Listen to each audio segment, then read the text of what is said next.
কারণ আমরা দীর্ঘদিন ধরে আমরা বেতন পাচ্ছি না, যেটুকু বেতন দিচ্ছে সেটা আমাদের চলার মতো সম্ভব না, বা কোনো পরিবারে এরকমভাবে চলতে পারে না।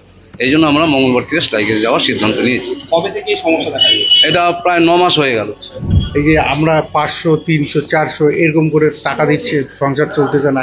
সংসার তো চলবে, আমাদের 105 জন স্টাফ আছে, তা আমাদের টেন্ডার আছে 47 জনের।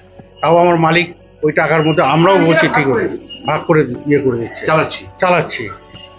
আজকে যদি আমরা স্ট্রাইক করি, কালকে থেকে হাসপাতালে কেউ ঢুকতে পারবে না। নোংরা টোংরা পর্যন্ত সব এখন তো একদম পরিষ্কার আছে। তা মঙ্গলবার থেকে যদি মঙ্গলবারের মধ্যে সমস্যা না মিটে, তাহলে আমরা আন্দোলনে নামবো, যত বড় লাগাতার স্ট্রাইক যত বড়ই হোক করে যাবো। সত্যি যে বিগত বেশ কিছু মাস ধরে একটু বিলিং একটা সমস্যা আছে, সেটা আমরা শর্ট আউট করার চেষ্টা করছি। আমি অলরেডি এটা ডিএম স্যারের সঙ্গে আলোচনাও করেছি। তো দেখা যাক, আমরা এজেন্সির সঙ্গে বসবো। আজকে ইভিনিংয়ে আমি এজেন্সির সঙ্গে বসে একটা প্ল্যান করেছি। এক্সপেক্টেড এটা হবে না, আমি কথা দিচ্ছি যে এটা হবে না। আমরা এজেন্সির কাছ থেকে আর কিছুদিন টাইম নিয়ে নিচ্ছি। তবে যাই হোক, মানে ওরা যাতে মাইনেটা রেগুলারাইজ পায়, সেটা বিং এ প্রিন্সিপাল অক্টোবর, এটা আমার দায়িত্বের মধ্যে পড়ে, আমি চেষ্টা করতে পারি। গত 9 মাস ধরে মিলছে না নিয়মিত বেতন। দিন দিন বকেয়ার পরিমাণ বাড়ছে। বর্তমানে বকেয়ার পরিমাণ প্রায় 2.5 কোটিতে দাঁড়িয়েছে।